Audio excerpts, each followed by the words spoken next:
I now give the floor to the distinguished representative of Afghanistan.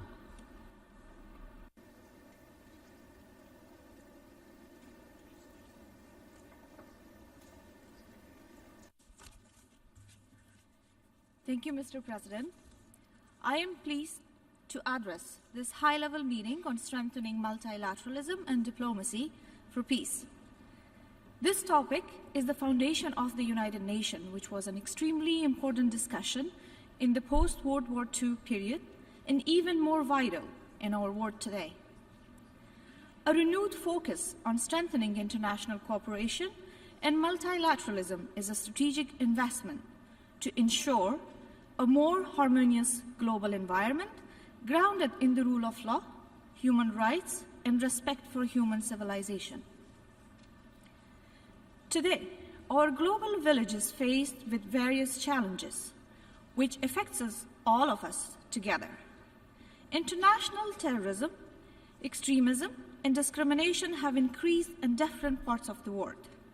Moreover, we also face the challenges of climate change, long-term conflict, migration, and other regional and international tensions. For international peace and security to prevail, these need to be reversed, and its effective mechanism is multilateralism. Mr. President, Afghanistan's commitment to multilateralism and diplomacy for peace emanates from our abiding commitment to the Charter of the United Nations and international law.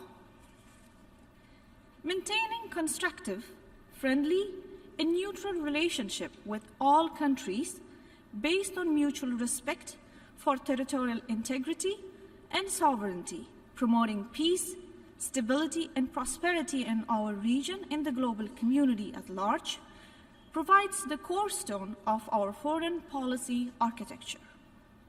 We know from our own experience that no challenge is too difficult to address through international cooperation, and Afghanistan's transition to a democratic and pluralistic society is a testament to this reality.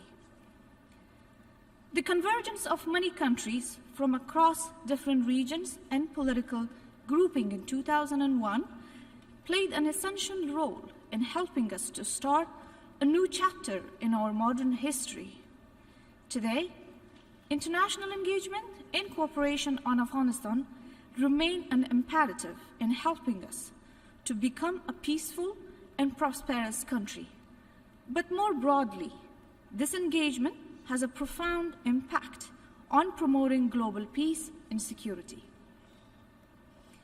At this important juncture, we re-emphasize to all partners to view Afghanistan as a platform of cordiality and cooperation based on amity and complementarity, and not a ground for negative rivalries.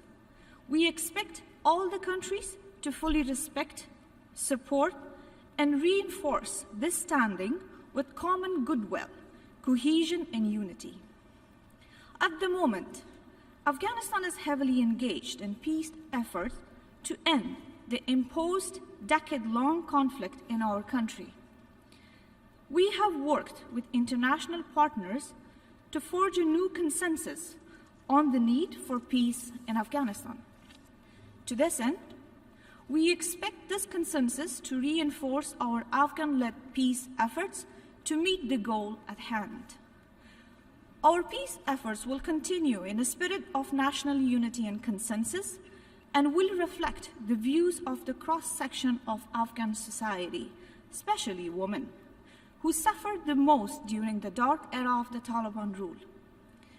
For our part, we will make sure that any eventual outcome of peace talk will safeguard and protect human rights and democratic principles based on our Constitution.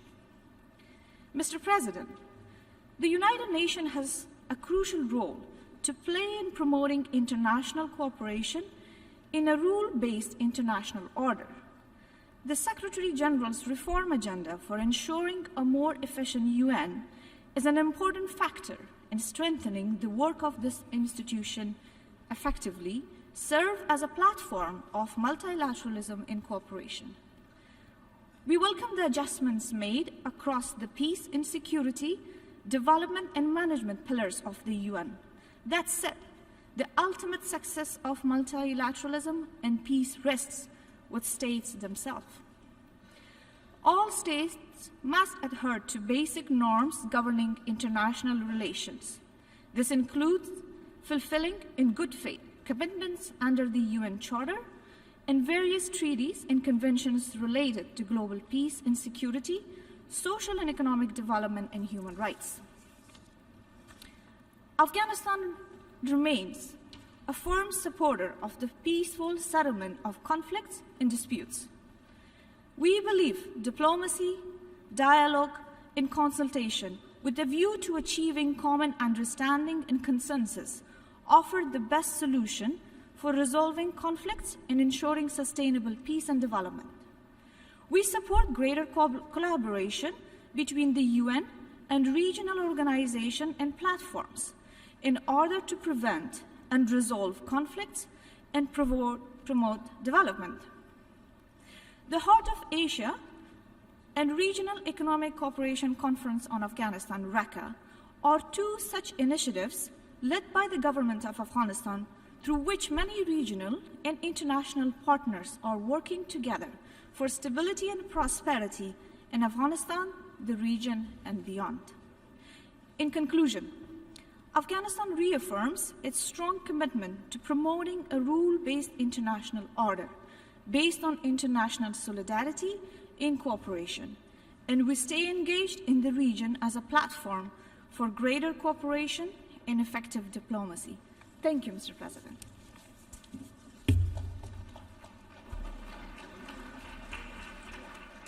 I thank the distinguished permanent representative of Afghanistan for her statement.